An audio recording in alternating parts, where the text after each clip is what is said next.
Welcome back, everyone. Today was round one of the World Championship match between Gukesh and Ding Liren, and I was pretty busy today. I couldn't even commentate the match for Lichess. Tomorrow will be my first day. Today you had Laura Unuk and Alexandra Injic. As far as I'm informed, I think they did a great job as well. But tomorrow I'll be joining you. I think Matthew Sadler will be there as well, and of course my co-commentator Laura Unuk. But for today, I wanted to briefly check the first game, which very surprisingly ended in a win for Ding Liren, who had the black pieces.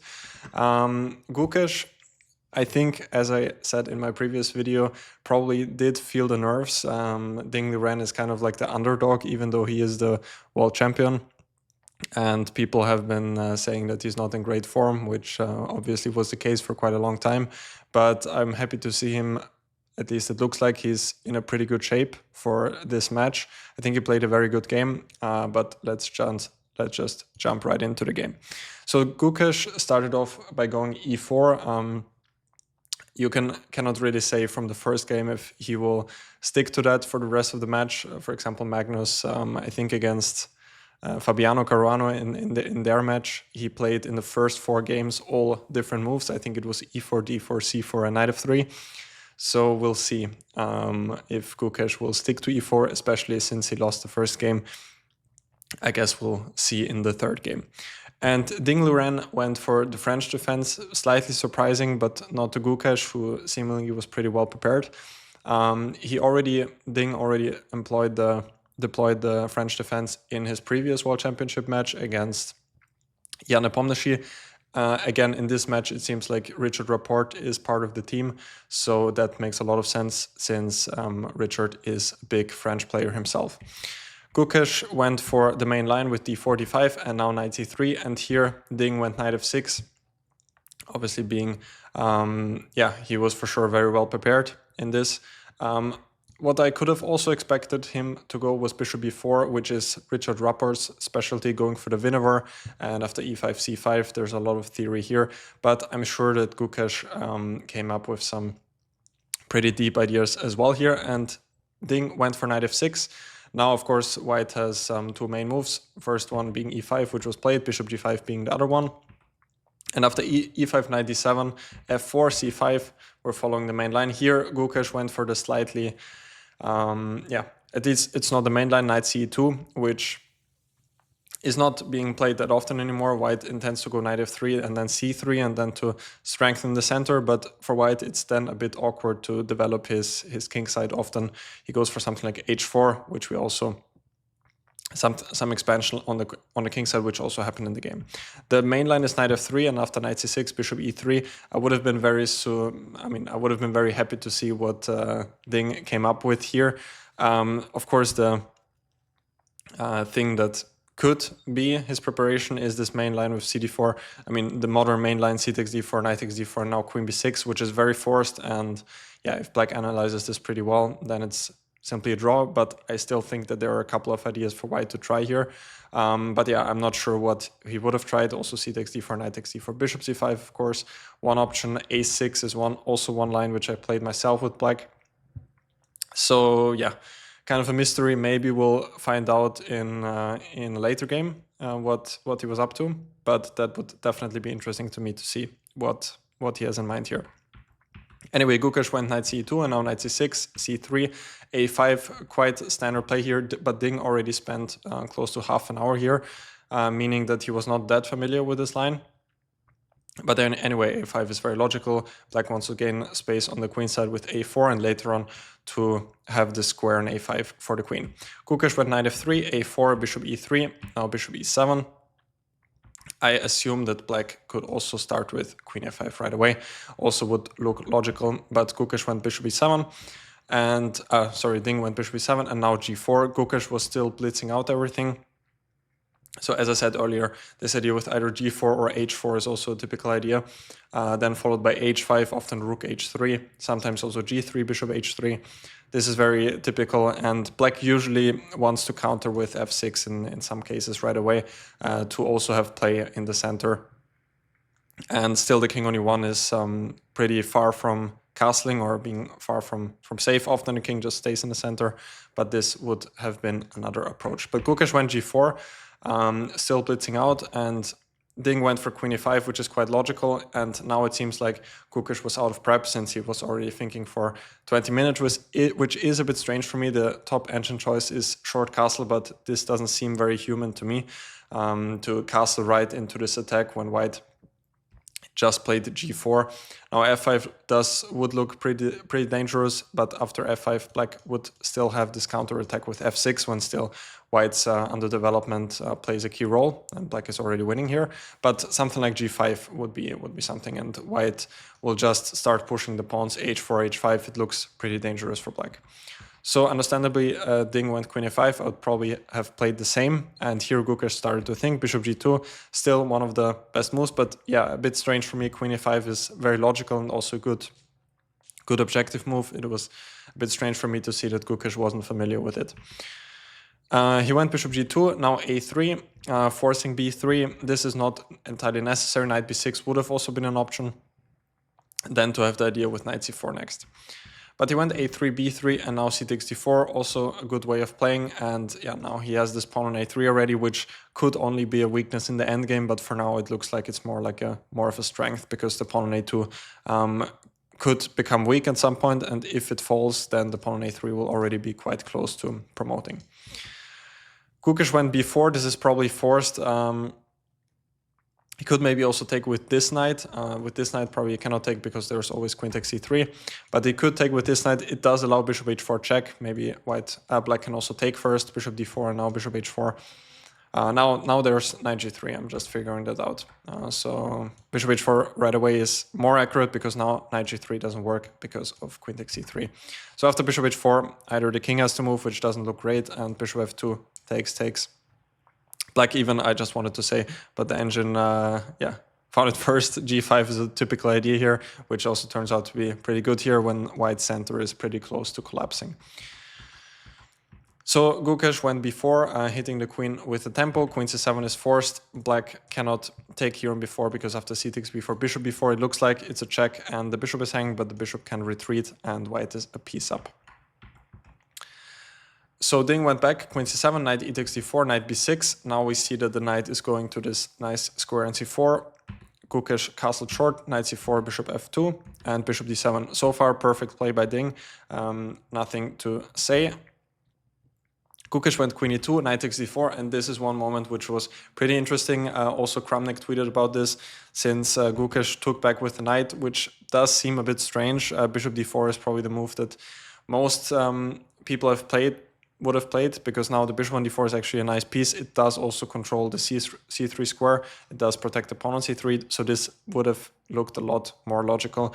I'm not sure what Ding planned to do here. The best computer move is h5 here, when position is just pretty complicated. I'm not sure what happens after h3, for example, if white guards the pawn. Here, black might be able to even castle to the long side and then have some ideas with g5 once again. So already this position with the knight on c4 doesn't look, I would say it looks easier to play for black. Gukesh took with the knight, now knight b2, queen e3, rook c8, and rook c1. Already a big mistake, because now after queen c4, the pawn on a2 is, as I mentioned before, starting to become pretty weak. Better would be bishop e1, but it's already kind of an ugly move to make from a human standpoint. Rook c1, so queen c4 happened, f5, and now it really starts to go wrong. Bishop f3 again, the best move according to the computer, with the point after queen a2. There is rook a1, and then white can take on a3. And otherwise, it's not easy to figure out why white needs bishop f3, but the point is now knight d3 doesn't work because of bishop e2, when this pin will win white a piece. But he went f5, and now queen d3 worked. Also knight d3 might be something to consider here, but after rook c2 it turns out that black doesn't have anything here. If he takes on f2, white can simply take back, and the pawn on e6 is starting to become pretty weak.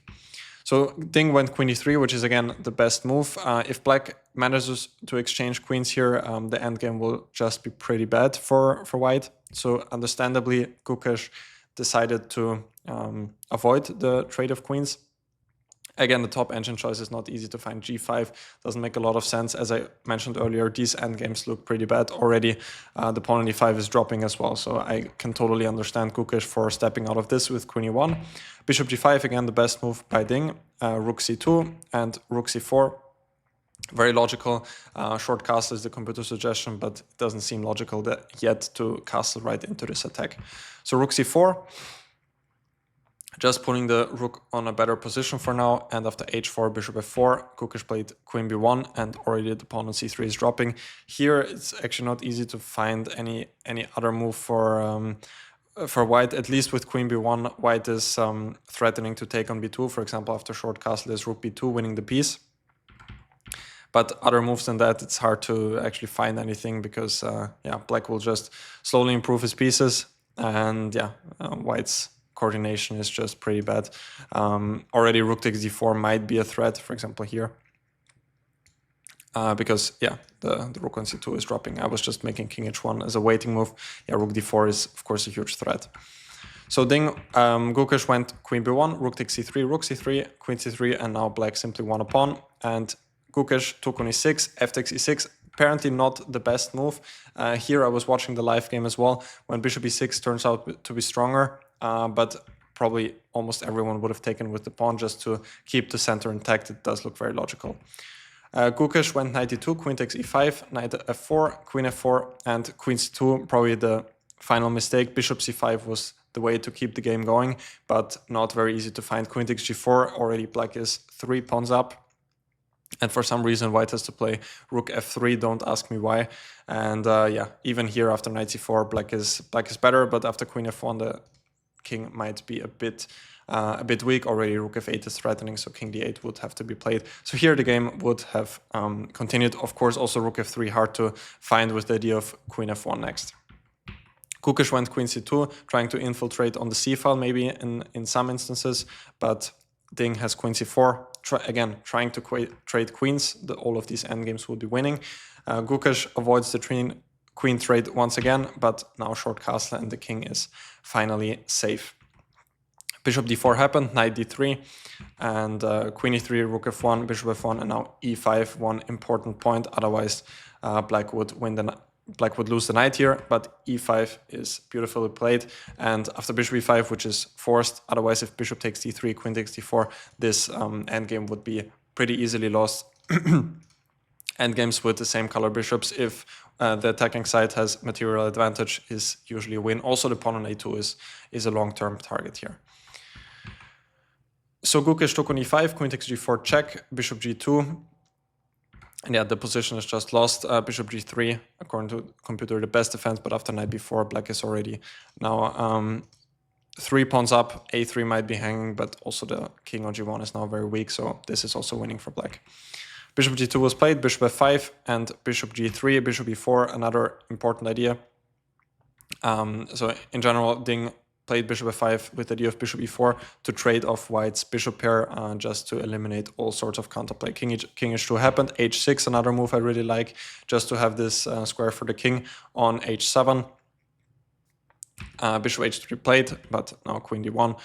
Bishop d6 was played, the game is just over, queen c2 check, king g3, queen a2. Ding picked up another pawn, and the king is totally safe on h8. And here, after king h8, Gukesh resigned, also queen g2 is coming, so the game is just over here. Obviously, pretty surprising result for many. By the way, just to mention, queen takes e4 might look cool here with the point after d takes e4, bishop a2. The game is finally back to, anything can happen. But after queen takes e4, there's queen f2, this intermediate check, just to mention this. King has the move, and now we can take the queen. Yeah, so what I was saying, pretty surprising result for many of us. I already mentioned yesterday in the video that, something like this could happen. Gukesh does have a lot of pressure on him, and Ding pretty much doesn't, because if he loses the match, then everyone will just say, yeah, we told you all along. It's nothing that surprises us. But Ding is just playing his chess. He played pretty well in this game. There was only one moment where he could have improved, but it was not that easy to see in the moment where here, bishop takes e6 would have been a better move, but of course that's critique on a pretty high level. Other than that, I think Ding played pretty well. I'm really excited to see what he has in mind for tomorrow with the white pieces. He did recently start to play a bit of e4 with white as well. Now it will be the question, was it just to throw Gukesh off for the preparation, or is it something he actually wants to implement for the match? I'm definitely excited for it. You can join me and Laura Unuk and also Matthew Sadler on the Leeches stream tomorrow at 10 a.m. Central European time. I hope you enjoy my coverage of this event. I will make daily recaps for the games, and of course I will stream the event most of the days. If you do enjoy the coverage, don't forget to leave a like and subscribe to the channel. Otherwise, thank you guys for watching and see you in the following days.